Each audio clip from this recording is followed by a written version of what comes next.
What's going on, guys? It's Cimo. So today we're going to be talking OTS Pack 9. Now, in all the chaos and drama of the Banlist getting released, one thing I completely forgot to talk about was the spoilers for OTS Pack 9, because not even like 24 hours before the Banlist was released, we got the spoilers for this set, and there was a lot I wanted to talk about, so I wanted to go ahead and do that today. But before we get into it, if you haven't already, be sure to subscribe to the channel and hit that notification bell so you don't miss a single upload. And if you really love the content that I produce on my channel, then consider supporting me via Patreon or becoming a YouTube channel member, because it's thanks to the support of those like Ben that I'm able to bring you this content on a daily basis. So if you're interested, hit the join button down below or check out the links in the description. But without further ado, let's go ahead and get right into it. So what I love the most about OTS Pack 9 is that it's a pack that's pretty much tailored toward the competitive audience. Now, some products we get are more tailored towards the casual audience, and that's fine, but since I am a competitive player,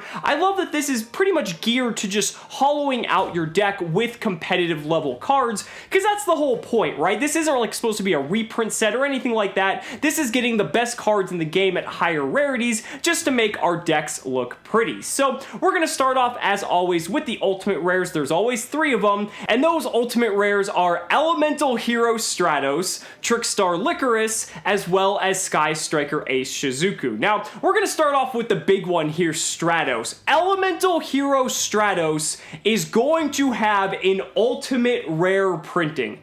Just think about that. I mean, this card is just legendary, and frankly, even though STRATOS isn't the most played card at the competitive level, it saw a little bit of play back before Firewall got banned in decks like Goki and some hero variants because it kind of enabled some FTKs, but STRATOS getting the ultimate rare treatment I think is so fitting, especially now that it is limited to 1 and pretty much legal again off of the Forbidden and Limited list from our previous list, so I think that's perfect. Again, even though it's not the most competitive card, I think the legacy that this card has, it definitely deserves that ultimate rare treatment, and I think a lot of players are going to be happy with this pick, whether or not you're a hero fan. I just think that is fucking fantastic. Now that is going to bring us on to Sky Striker Ace SHIZUKU, because I feel like SHIZUKU was an incredible pick, because in our last OTS pack we got Kagari an ultimate rare, so now you're going to have SHIZUKU. But what I really like the most about this pick is that obviously it makes sense to go in tandem with Kagari because we already had one in ultimate rare, but it makes sense because Sky Strikers are an engine that can be incorporated into other decks like say TRICKSTAR or other things like that, and where I feel this makes sense is I feel the ultimate rare slot should be allocated to the cards that are generic enough that multiple decks can play it, so then that way more decks have access to being able to play these ultimate rares, pretty much keeping them in higher demand. So I feel like SHIZUKU makes perfect sense for that reason, because multiple players that use different types of decks, even though it's predominantly going to be Sky Striker players, are going to have access and are going to want that ultimate rare SHIZUKU. So I think that was a perfect pick as well. But the card I'm least excited for is TRICKSTAR LYCORIS. Now the reason for that is that it's pretty much what I was just saying in regards to SHIZUKU, where SHIZUKU can be played in multiple decks because it's an extra deck monster, it's used in an engine that can be splashed into multiple decks.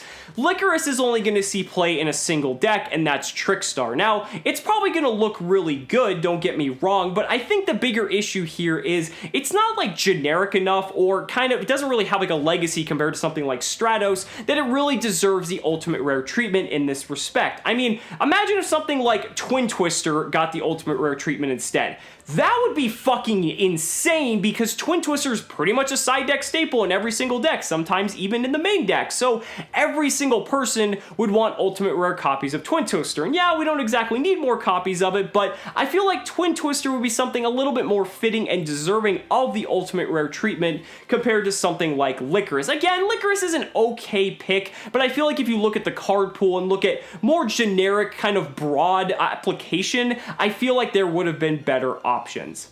That is going to bring us on though to the super rares. Now there are 10 super rares like always, and I'm going to go ahead and quickly read off the list what they are. So the super rares include Morphing Jar, Galaxy Wizard, Thunder Dragon Matrix, Reproducus, Card Destruction, Super Polymerization, Galaxy Expedition, Sekka's Light, Personal Spoofing, and a Mecha Phantom Beast token. So the first thing I'm going to start off, I'm going to kind of bundle the Morphing Jar, the Card Destruction, and the Super Poly all together. I really like that these are all super rares. These came off of the previous ban list, not the one we just got like a week ago. And I think this is good because not only can they update the text to make sure it's in accordance with new PSCT, because these cards are fairly old, but it's also nice to just print more copies of them because since they are fairly old, it's harder to get copies of them in, with ease. So Morphing Jar now, it's going to be very easy to acquire. Not like it was too difficult, but I think the big one here is like Super Poly and Card Destruction because the prices of those cards were getting pretty expensive, but now it's going to be much easier to acquire, and the super rare foiling is going to look nice.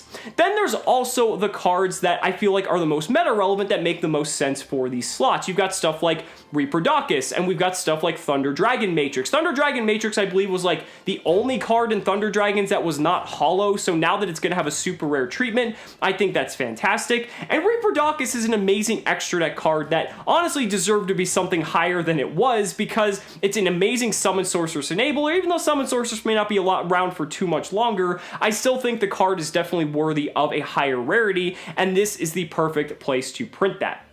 Keeping on that track of thinking though, Sekka's Light, again, another card that did not deserve to be a rare in its initial printing. This card has obviously been proven its worth in decks like Burning Abyss, so having the super rare copies of Sekka's Light I think makes perfect sense. And then also Personal Spoofing for you Altergeist players. Again, I think this is like one of the few cards, if not the last card, that really wasn't in any sort of hollow printing that Altergeist players can now acquire, so I think that is fucking amazing now that these are pretty much cards that all these players wanted at something higher than like common or rare, and now they're going to be in plentiful abundance. So that's pretty good overall. I mean, we've already got some pretty decent picks. There are a couple though that are a little bit random. I mean, the Galaxy Wizard and the Galaxy Expedition. Now, to be fair, I actually didn't know this before recording the video, but these cards were like $7 to $8 a piece. So the fact that these are getting reprinted, even though they're not really played that much, I think it's nice for anyone looking to pick these up that now it's going to be just like $1 or $2. So the fact that it's in there, I guess that's fine. I would have preferred it like in the common slot and preferred something else in the super. But again, reprinting like a $7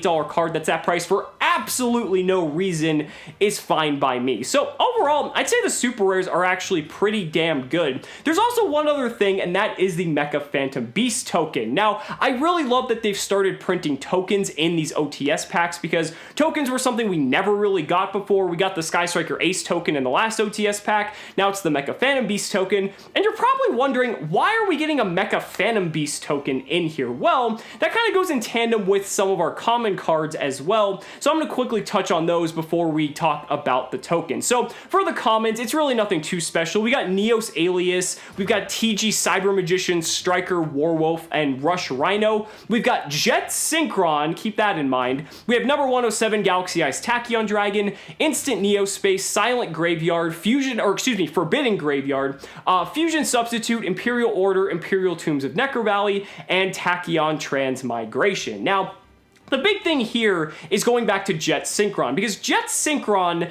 and the Mecha Phantom Beast token being printed kind of indicate to me that Crystron Needle Fiber is right around the corner, because the Mecha Phantom Beast token can go in tandem with Mecha Phantom Beast Orion, which is a popular tuner that is played in the OCG with Crystron Needle Fiber. And Jet Synchron getting a reprint is also rather curious because, it's kind of just lining things up that maybe Savage Strike will have Crystron Needle Fiber as one of the OCG imports. Maybe we'll be getting Crystron Needle Fiber in some other way, but I think this is setting the stage for Needle Fiber's release, and that's a little bit scary, but if you're looking forward to Needle Fiber, I can definitely guarantee you it's going to be not too far off, just going based off of these specific reprints. Other than that, though, for the commons, nothing really too special. Forbidden Graveyard getting reprinted is nice because it's a card that's actually seeing a lot of play because of all the different FDKs in the graveyard base like Goki and Dark Warrior base decks, so I think that's a nice reprint. It was also like a common and kind of like a weird card to get, so that's not too bad. I wish they would have just put it in the super rare slot alongside with something like Imperial Order. Again, another card just getting a reprint. It's not really like too expensive, but kind of hard to get because it's rather old, so I wish they would have swapped like Galaxy Wizard and the other Galaxy spell for the Forbidden Graveyard and Imperial Order,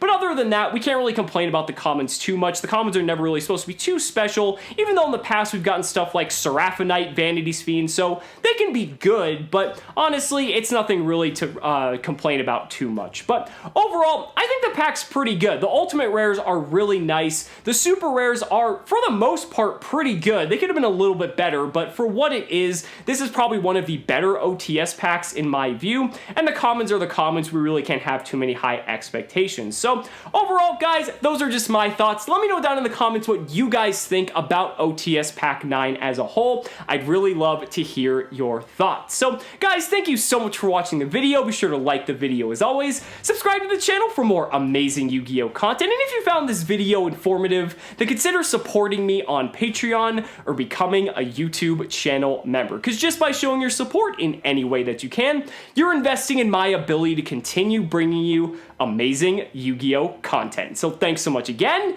and we'll see you next time.